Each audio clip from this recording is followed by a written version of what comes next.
Shalom, chers frères et sœurs en Christ. Salam alaikum aussi à mes amis et frères musulmans. Que le Seigneur Jésus-Christ vous bénisse.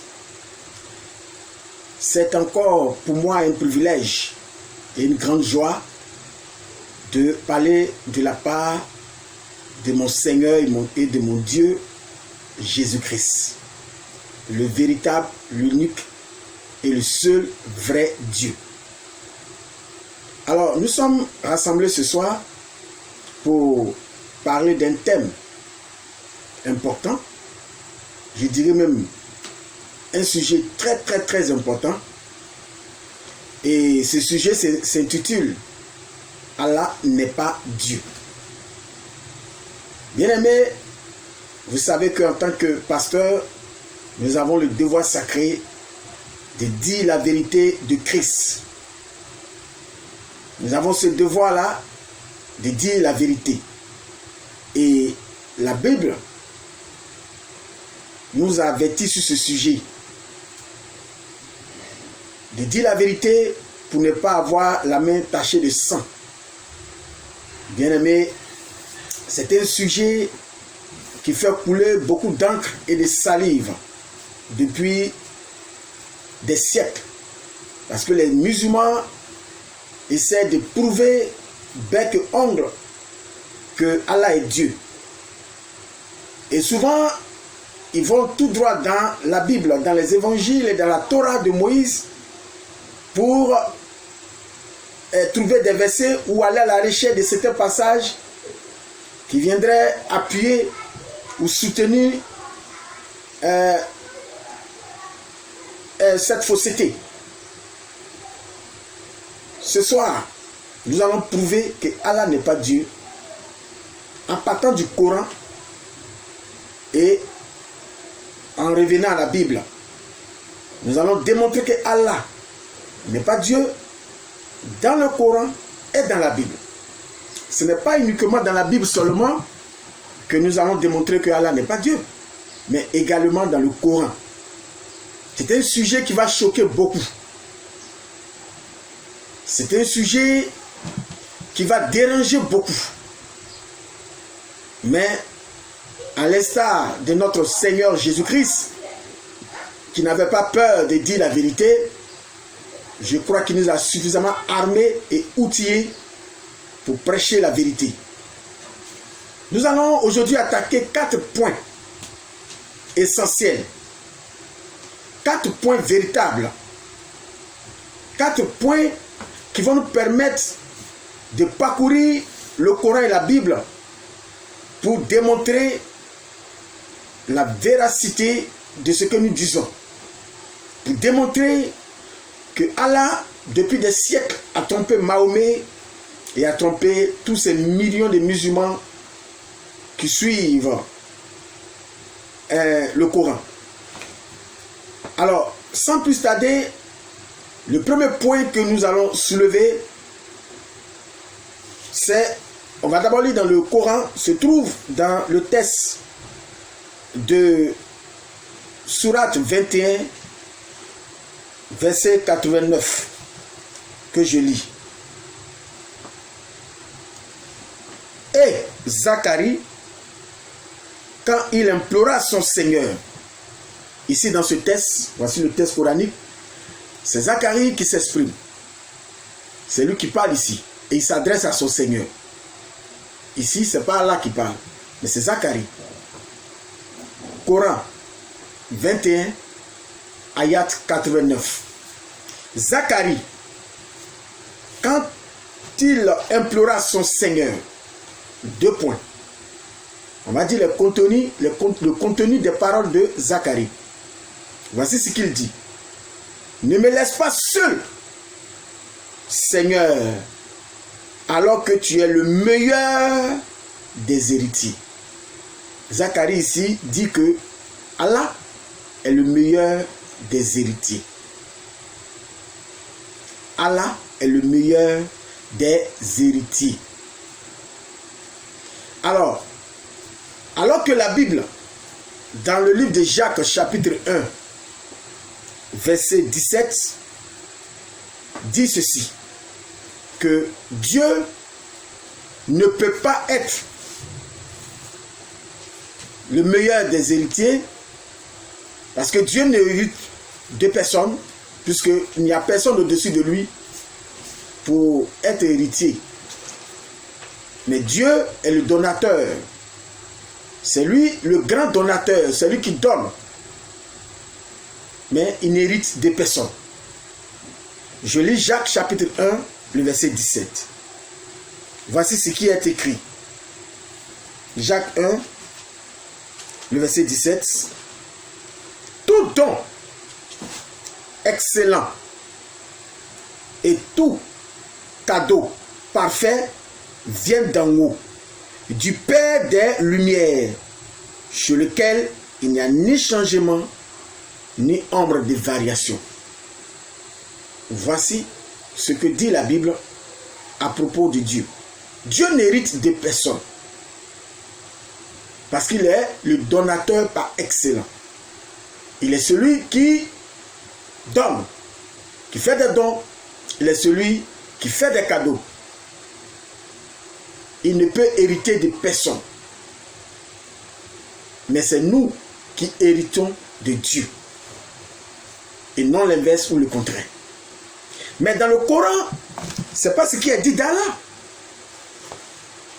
Dans le Coran 21, ayat 89 à 90, on nous dit que Allah est le meilleur des héritiers. Le français ici utilisé en dit beaucoup. Allah, quels sont ses concurrents? Puisque s'il est le meilleur, on parle de meilleur lorsque nous sommes en concurrence. C'est que Allah hérite avec des concurrents. La première question que nous pouvons nous poser suite à cette lecture coranique et biblique, c'est que Allah hérite de qui? Qu'il nous dise. Deuxièmement, c'est avec qui Allah hérite? Ou bien si vous voulez, quels sont ceux qui héritent avec Allah? Voici deux questions que les musulmans ne pourront pas trouver une réponse favorable ou une réponse vraie. Parce qu'Allah même lui, Allah a été clair et nous verrons cela un peu plus loin. Lui-même il va dire qui est son Seigneur et son Dieu. Allah même reconnaît qu'il est un Seigneur et un Dieu. Il dira cela. Alors, dans la Bible, nous savons qui a dit qu'il est le meilleur des héritiers. Il ne s'agit pas de Dieu. Parce que Dieu n'a jamais dit qu'il héritait de quelqu'un. Quand nous lisons le livre de Luc, chapitre 4, le verset 5 jusqu'au verset 7, nous allons voir qui hérite ou qui a menti qu'il est l'héritier. Voyons cela maintenant. Luc 4, verset 5. Le diable l'amena plus haut, lui montra en un instant tous les royaumes du monde et lui dit: je te donnerai tout ce pouvoir et la gloire de ce royaume, car elle m'a été donnée, ou bien si vous voulez, elle m'a été remise, elle m'a été donnée, et je la donne à qui je veux. Satan ici dit qu'il a hérité. Il a hérité de qui? Vous voyez? Nous savons que le diable c'est un menteur par excellence. Mais il dit ici qu'il est un héritier par excellence. Et que celui qui l'adore, il va lui donner. Et c'est comme ça que Allah s'est exprimé dans le Coran. C'est comme ça qu'Allah s'exprime dans le Coran, qu'il est héritier. Donc ça veut dire qu'il dit qu'on lui a donné quelque chose. On lui a donné un héritage. Vous voyez. Donc, ce premier point illustre clairement que Allah n'est pas Dieu. Puisque s'il hérite, c'est qu'il n'est pas au-dessus de tout. Parce qu'il y a quelqu'un qui est placé au-dessus de lui. Donc il reconnaît de façon explicite qu'il n'est pas Dieu. Le deuxième point que nous allons aborder maintenant, pour démontrer que Allah n'est pas Dieu, se trouve dans la sourate 59 que nous lisons. La sourate 59 d'abord. Voilà, à partir du verset 23. Voici ce qu'il est dit. C'est lui, Allah. Là, ici, c'est Allah qui parle. C'est lui, Allah. Nulle divinité autre que lui. Nulle divinité autre que lui. Puisque Allah est le champion en matière d'usurpation. Il est celui qui essaie d'usurper ou de voler les attributs de Dieu. Je dis bien qu'il essaie de voler parce qu'il n'a pas les attributs de Dieu. Mais il aime tellement la gloire qu'il s'arroge les attributs de Dieu. Mais vous savez, le diable, quand il parle, il va toujours glisser une fausseté dans ce qu'il dit pour qu'on puisse savoir que c'est un usurpateur. Et là, on va l'attraper. Parce que là, il s'exprime comme Dieu. Mais heureusement pour nous qu'il ne dit pas la vérité jusqu'au bout, parce qu'il laissera toujours quelque chose qui nous permettra toujours, en tant que les fils de Dieu, de découvrir la supercherie d'Allah ou du diable. Écoutez bien, je suis au verset 23 de la sourate 59. C'est lui, Allah, nulle divinité autre que lui. Le souverain, le pur, l'apaisant, jusqu'à là ça va, le rassurant, pas de souci, le prédominant. Mais tu as dit ça, c'est insuffisant. Mais comme c'est le diable, il faut qu'il démontre qu'il est le diable toujours, dans sa manière de s'exprimer. Je poursuis. Le tout-puissant, le contraignant, et il aime tellement la gloire qu'il glisse un non-sens dans ce qu'il dit. Et enfin, il dit l'orgueilleux. L'orgueilleux. Vous voyez, c'est ce que je disais tout à l'heure. Et ça ne suffit pas, hein. Il signe de sa signature au niveau du langage. Écoutez ce qu'il dit. Gloire à Allah. Gloire à Allah. C'est-à-dire qu'il est fier de ce qu'il vient de dire. L'orgueilleux. Là, dans ce texte, nous voyons que Allah a voulu s'arroger ou voler, usurper les attributs du grand Dieu créateur.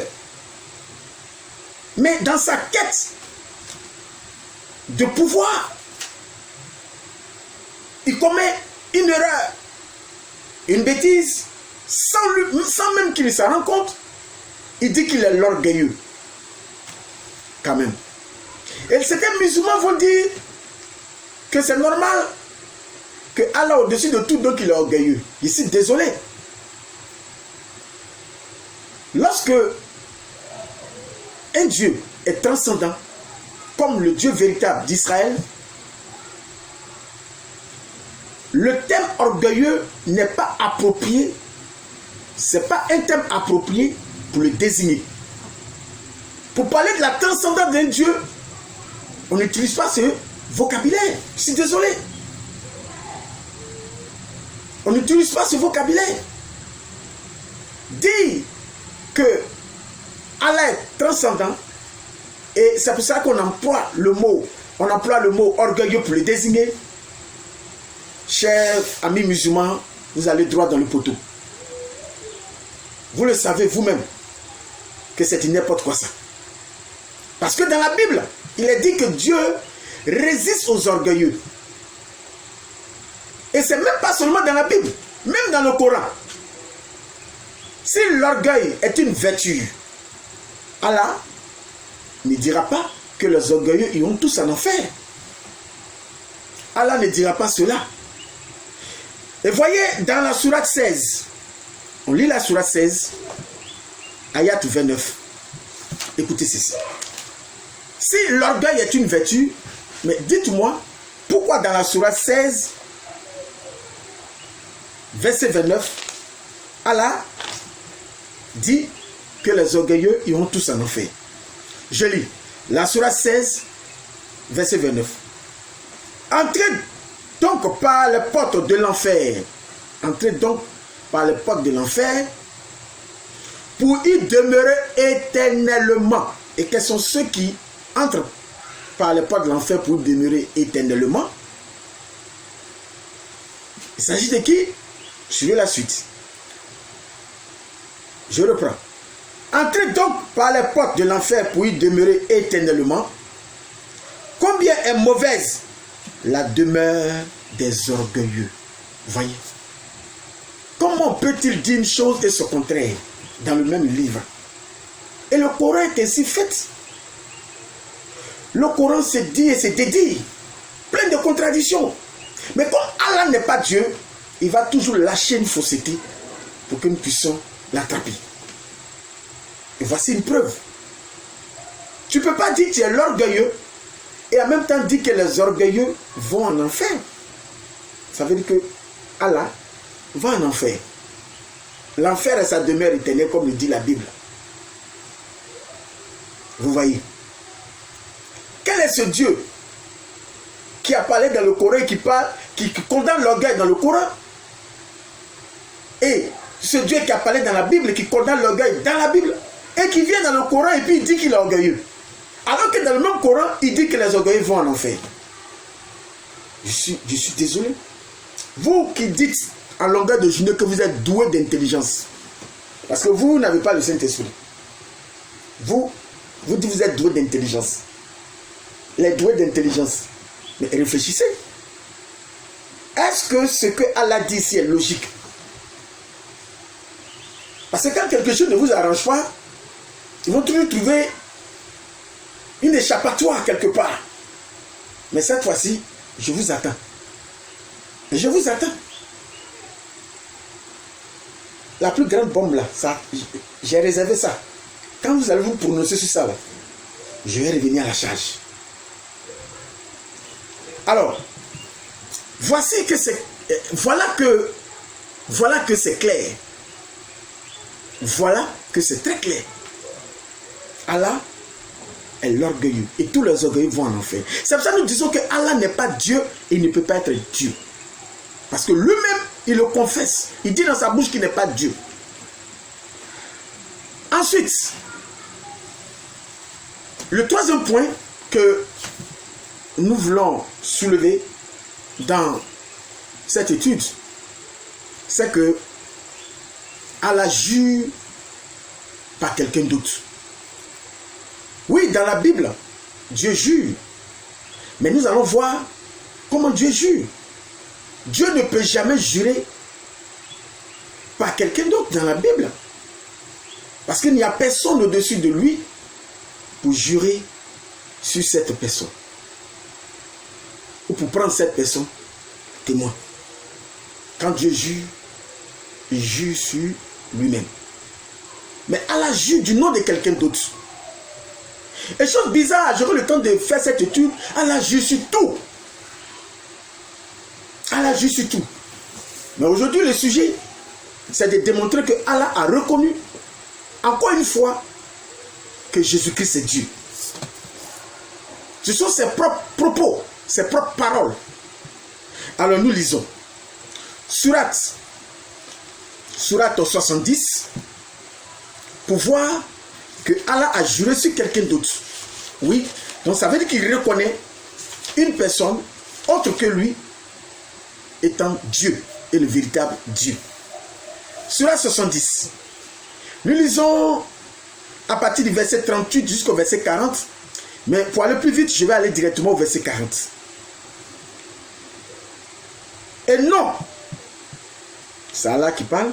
Je jure par le Seigneur des levants et des couchants que nous sommes capables.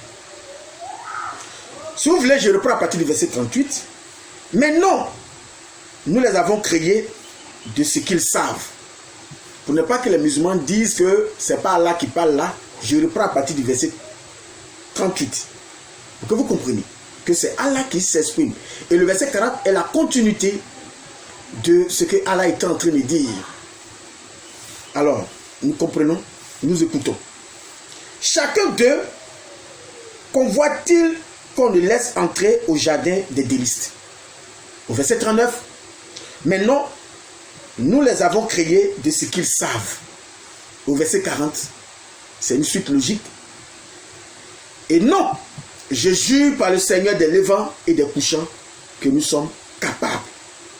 Vous voyez, Allah jure par le Seigneur.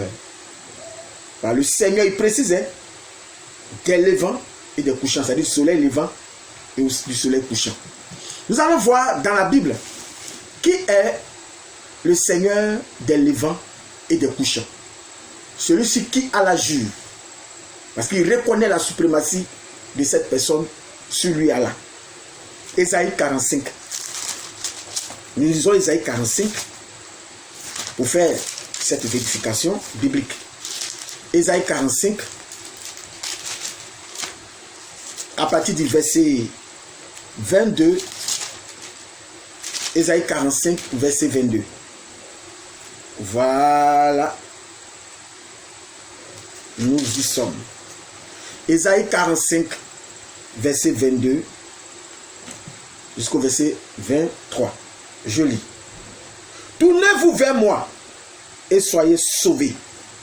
Vous tous, vous, tous les confins de la terre, car je suis Dieu et il n'y en a point d'autre. Verset 23 maintenant. Je le jure par moi-même. Voilà comment un Dieu jure. Un véritable Dieu. Je le jure par moi-même, de ma bouche sort ce qui est juste. Une parole qui ne sera pas révoquée. Tout genou fléchira devant moi, toute langue prêtera serment par moi. Ça c'est un. Voici comment un Dieu jure. Mais le verset 5 d'Ésaïe 45, nous lisons.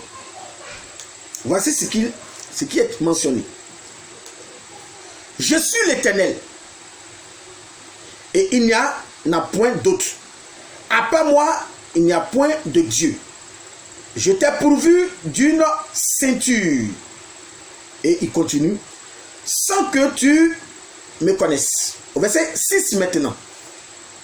C'est afin que l'on reconnaisse du soleil levant au soleil couchant qu'en dehors de moi, il n'y a que néant. Je suis l'Éternel et il n'y en a point d'autre. C'est-à-dire qu'il n'y a personne au-dessus de lui. Donc voici la personne sur qui Allah jure. Il s'agit ici du Dieu d'Israël. Et nous allons démontrer que ce Dieu d'Israël, sur qui Allah jure, c'est le Seigneur Jésus-Christ. Puisque déjà au verset 23 du même chapitre d'Ésaïe 45, au verset 23 du même chapitre d'Ésaïe 45, regardez ce que Dieu dit. Je le jure par moi-même, de ma bouche sort ce qui est juste, une parole qui ne sera pas révoquée. Tout genou fléchira devant moi, toute langue prêtera serment par moi. Quand nous allons dans la Bible de Philippiens chapitre 2,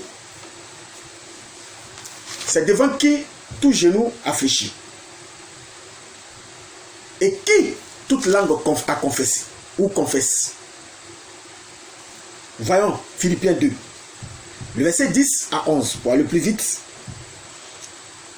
Afin qu'au nom de Jésus, voilà, puisque le Seigneur avait annoncé cela dans Ésaïe 45, verset 23, le Dieu d'Israël, et cela s'accomplit dans Philippiens 2.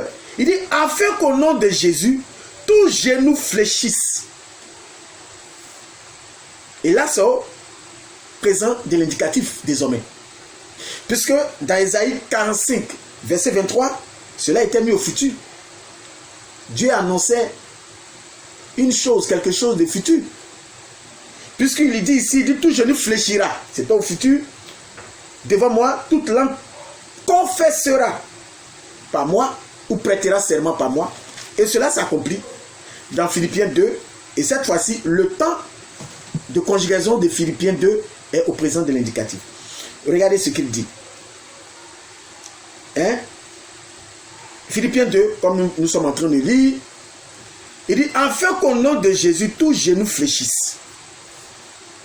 Vous voyez? Tout genou fléchisse.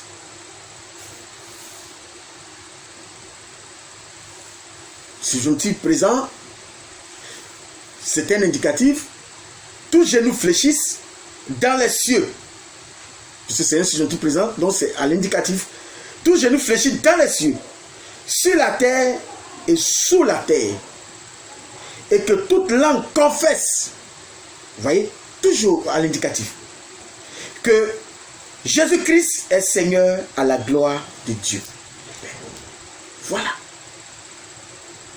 Voilà. Que c'est clair. Donc Allah jure sur Jésus.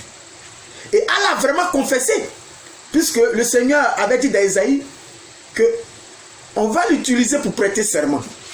Et Allah, dans le Coran 70, Allah a respecté cela. Puisqu'il dit, je jure par le Seigneur du soleil levant et soleil couchant. Allah a juré. Donc, ce que Dieu a dit dans Isaïe 45, verset 23, c'est accompli. Dans Philippiens 2, 10 à 11, et Allah a reconnu, puisqu'il prête à partir du prête serment à partir du nom de Jésus-Christ, Allah reconnaît de façon claire et explicite que Jésus-Christ est le Seigneur Dieu, le Dieu véritable, le Dieu de tout le monde, le Dieu de toute création, toute créature. Vous voyez?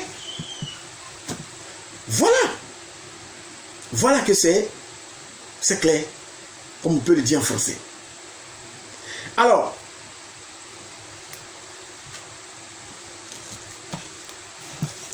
donc, un Dieu qui jure par quelqu'un d'autre, mais il n'est pas Dieu.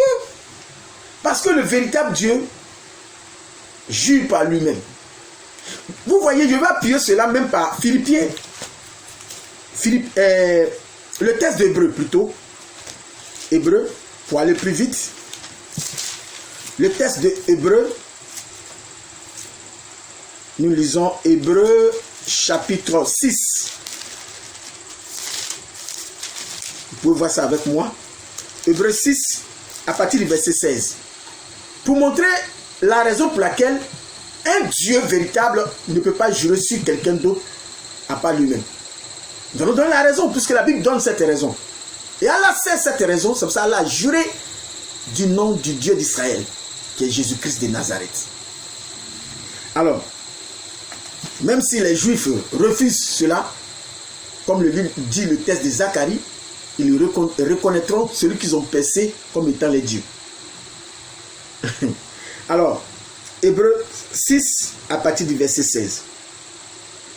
Il a dit, car les hommes jurent par ce qui est plus grand qu'eux, et le serment, en confirmant leurs paroles, met un terme à toute contestation. Maintenant, verset 17, en ce sens, Dieu, voulant donner aux héritiers de la promesse une preuve supplémentaire du caractère immuable de sa décision, intervient par un serment. Intervient par un serment. Vous voyez? Et il continue, afin que par deux actes immuables dans lesquels il est impossible que Dieu mente, nous ayons un puissant encouragement. Nous dont le seul refuge a été de saisir l'espérance qui nous était proposée. Mais si je remonte un peu à partir du verset 13, parce que le verset ici nous dit, ce que nous dit le verset 16, c'est que les hommes étant inférieurs et les anges, même les esprits, étant inférieur, il ne peut que jurer à partir de celui qui est plus élevé que tous, c'est-à-dire le véritable Dieu. Maintenant, regardez, la raison pour laquelle Dieu ne peut pas jurer sur quelqu'un d'autre se trouve au verset 13. En effet, comme Dieu, en faisant la promesse à Abraham, ne pouvait jurer par un plus grand que lui, il jura par lui-même, en disant, certainement, je te comblerai de bénédictions et je te multiplierai, ou bien si vous voulez, et je multiplierai ta descendance. Voyez, voici la raison pour laquelle Dieu ne peut pas jurer par quelqu'un d'autre. Parce qu'il n'y a personne qui est établi comme Dieu véritable au-dessus de lui. Il est le Dieu absolu. Donc si Dieu jure par serment, ça veut dire qu'il intervient par un serment, ce n'est que, il ne peut que jurer que sur lui-même. Mais Allah jure sur quelqu'un d'autre. Le Dieu du soleil levant, couchant. Et nous venons de démontrer que ce Dieu-là, c'est le Dieu d'Israël. Par conséquent, c'est le Seigneur Jésus-Christ. Alors, nous allons donner encore un autre cadeau à nos frères musulmans. Parce que nous sommes là pour ça. La sourate 73, c'est une sourate très capitale, très importante pour les musulmans. La sourate 73, voici ce qui est mentionné dans la sourate 73. Sourate 73. À partir du verset 5. D'abord, nous allons te révéler des paroles lourdes, très importantes. Ça veut dire que les musulmans doivent prêter l'oreille. Allah dit qu'il va révéler des paroles lourdes. Et en arabe, quand on dit les paroles lourdes, ce sont des paroles très importantes.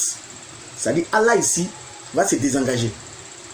Vous le prenez pour Dieu, lui il vous dit qu'il n'est pas Dieu. Le jour du jugement dernier, même s'il va aller en enfer, il aura raison de vous. Oui, il aura eu raison de vous. Parce qu'il va avoir raison sur vous. Pourquoi? Parce que dans cette sourate 73, verset 5, il dit qu'il va te révéler des paroles lourdes, des paroles très importantes, de prêter l'oreille.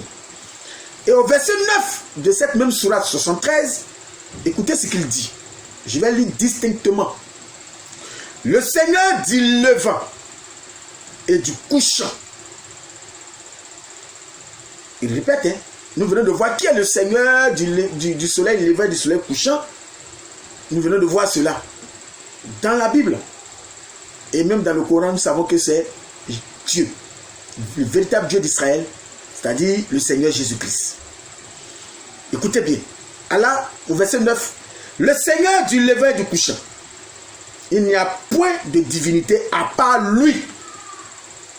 À part lui. Prends-le donc comme protecteur. Vous voyez là? Allah dit de le prendre comme protecteur. C'est-à-dire ce que nous venons d'établir. Nous venons de démontrer que celui-ci qui Allah jure, le Seigneur du soleil levant et couchant, c'est Jésus-Christ. Et Allah dit, Allah te conseille de le prendre comme protecteur. Voilà. C'est clair. Voilà pourquoi nous disons que Allah n'est pas Dieu et il ne sera jamais Dieu. Alors, pour terminer sur ce point, nous allons toucher un dernier point. Le quatrième point, c'est que Allah était menteur. Et lui-même le dit. Il dit clairement qu'il était menteur. Et il démontre que tous les menteurs iront en enfer. Coran 8. Écoutez bien, Coran 8. Ce qui est dit dans le texte de Coran chapitre 8, à partir du verset 30, je crois, oui. Coran 8, le verset 30, voilà, nous lisons. Voici ce que dit Allah. Et rappelle-toi le moment où les mécréants complotaient contre toi pour t'emprisonner ou t'assassiner, ou te bannir. Ils complotaient, mais Allah complote. Et Allah est le meilleur en stratagème. Ne vous réjouissez pas vite les musulmans. Stratège et stratagème, ce ne sont pas des mêmes thèmes.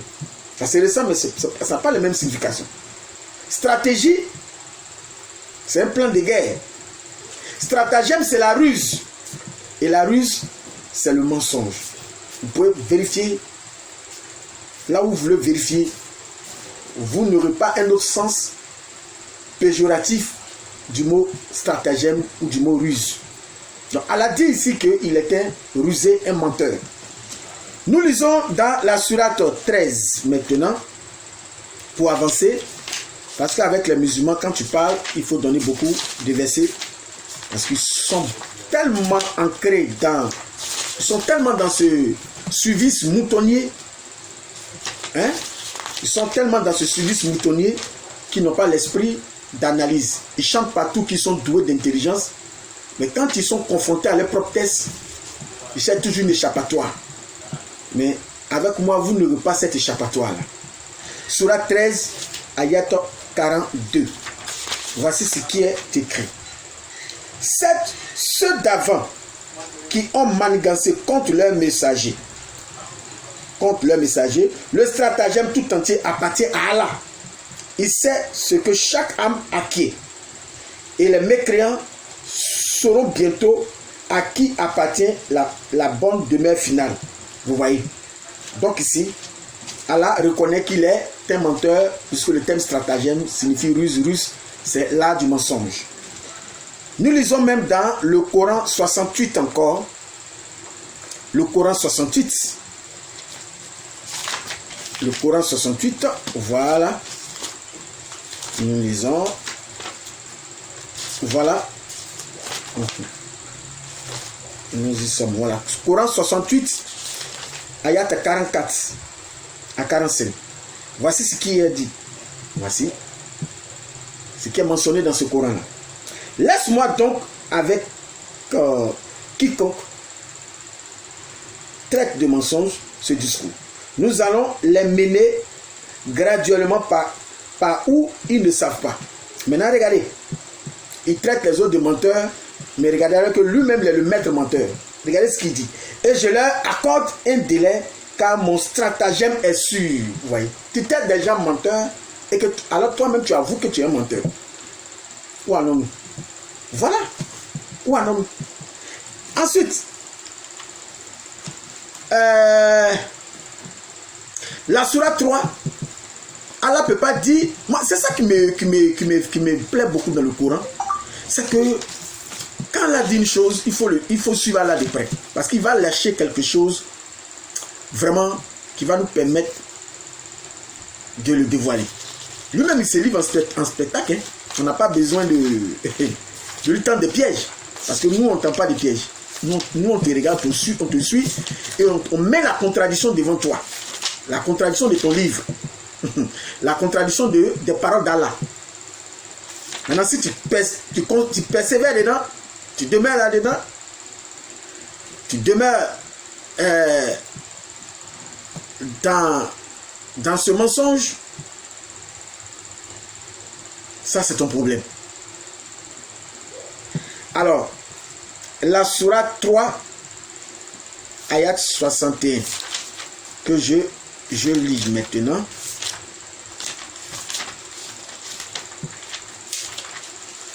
Voilà. Sourate 3, ayat 61. Écoutez bien ce que Allah dit ici. À ceux qui te contredisent, à son propos, maintenant que tu es bien informé, tu n'as qu'à dire, venez, appelons nos fils et les vôtres, nos femmes et les vôtres, nos propres personnes et les vôtres, puis proférons exécration réciproque en appelant la malédiction d'Allah sur les menteurs.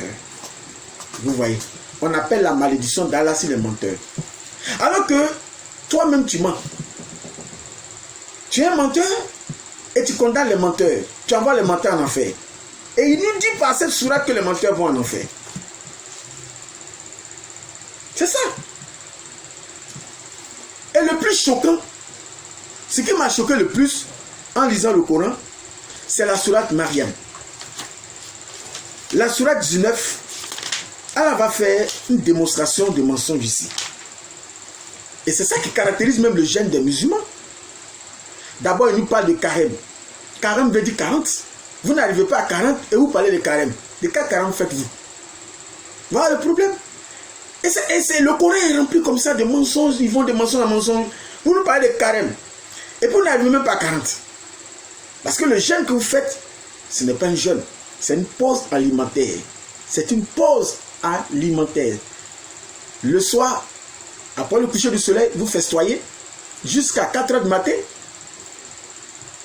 Vous gavez normalement et puis vous reprenez, soi-disant tromper les gens pour que vous êtes en jeûne. Alors que vous êtes dans une pause alimentaire. Allez-y le soir dans les familles musulmanes. Dans les familles musulmanes, allez-y. Mais c'est un véritable festin. Souvent nous posons des questions. Nous posons vraiment des questions que vraiment on ne sait pas. Lisons la sourate Myriam. Et on va découvrir ensemble quelque chose.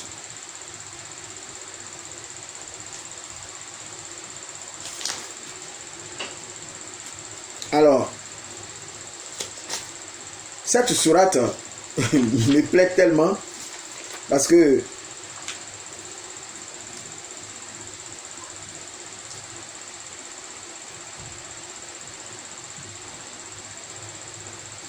voilà. Dans cette sourate, Allah dit à Marie, puisqu'elle a fui la famille, puisqu'elle avait pris ventre, pour ne pas qu'on la traite de prostituée, elle pleurait un peu par-ci par-là, elle s'est retrouvée sur un palmier. Et arrivée sous le palmier, vous voyez que déjà même il y a quelque chose qui ne va pas. Jésus naît dans une bergerie, et c'est sur un palmier que Marie se retrouve. On ne comprend pas. Pour les soulards, ils savent quelque chose. Pour les alcooliques. Alors, Allah dit à Marie de remuer l'arbre, les dattes tombent, elle mange, et lorsqu'elle finit de manger, Allah lui dit, si tu vois quelqu'un aujourd'hui, il faut lui dire tu es en jeûne. Il faut lui dire, j'ai voulu un jeûne. Quel jeûne? Tu viens à peine de manger, les buts, tu dis, tu as voulu un jeûne. Je ne parlerai à personne aujourd'hui.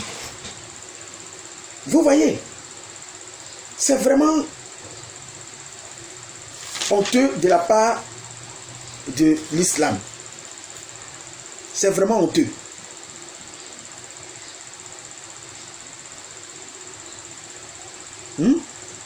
Je lis à partir de la sourate 24, pour ceux qui, il ne faut pas que vous pensiez que je suis en train de m'amuser. La sourate 19, verset 24. Alors il appela au-dessous d'elle, lui disant, ne t'afflige pas, ton Seigneur a placé à tes pieds une source. Secoue vers toi le tronc du palmier, il fera tomber sur toi des dattes fraîches et mûres. Verset 26. Mange donc et bois et que ton œil se réjouisse. Si tu vois quelqu'un, après avoir mangé, à la limite dit, si tu vois quelqu'un d'entre les humains, dis-lui assurément,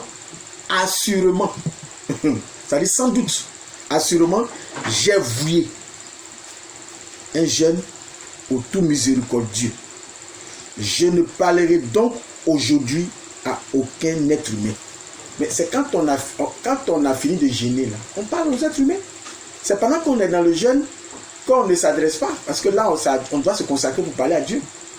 Tu finis de manger et tu te mets dans une posture de jeûne. C'est quoi ça? Et c'est comme ça l'islam. C'est comme ça l'islam. Alors, chers frères et amis musulmans, ces propos n'ont pas pour but de vous, je ne sais pas, blâmer ou dire quoi que ce soit, mais de vous révéler la vérité. Parce que n'oubliez pas que vous êtes venus 6 à 7 siècles après le christianisme. Et toute votre théorie de l'islam est basée sur la contradiction du christianisme. C'est vous qui avez été les premières personnes à dire que le christianisme est faux. Tel que les chrétiens le confessent aujourd'hui est faux. Que Jésus n'est pas Dieu. Mais vous ne savez pas à qui vous avez affaire. Mais nous avons compris. Parce que le Seigneur nous avait déjà averti l'avènement de l'islam dans Galates. Que vous êtes constitués en islam pour pouvoir empêcher les véritables enfants de Dieu d'entrer dans le royaume des cieux. En recevant le Seigneur Jésus-Christ comme leur Seigneur et leur Dieu. Alors, il est important que nous prêchions cette vérité pour faire sortir les enfants de Dieu qui sont au sein de vous. Depuis des décennies, des années, nous les faisons sortir par la vérité biblique pour que ces personnes rejoignent le christianisme et qu'ils comprennent que le véritable Dieu, c'est Jésus-Christ. Allah l'a confessé, Allah l'a dit. Allah dit ici que Dieu véritable, c'est Jésus-Christ et de le prendre comme protecteur pour ne pas voir l'enfer. Vous ne pouvez pas entendre cela et vous allez rester incrédule à la main tendue du Seigneur Jésus-Christ. Bien-aimés, que le Seigneur ait pitié de vos âmes et qu'il se révèle à vous au travers de cette prédication. Il ne faut pas avoir peur de ton imam. L'imam même a besoin d'être sauvé. À un moment donné dans la vie d'un homme, il faut savoir remettre tout en cause pour rechercher la vérité. Si tes parents ne t'ont pas trompé depuis ta naissance. Je sais que beaucoup d'entre vous ont vu la lumière divine de Jésus-Christ, mais qui ont peur de la persécution de leurs parents, qui ont peur d'être rejetés.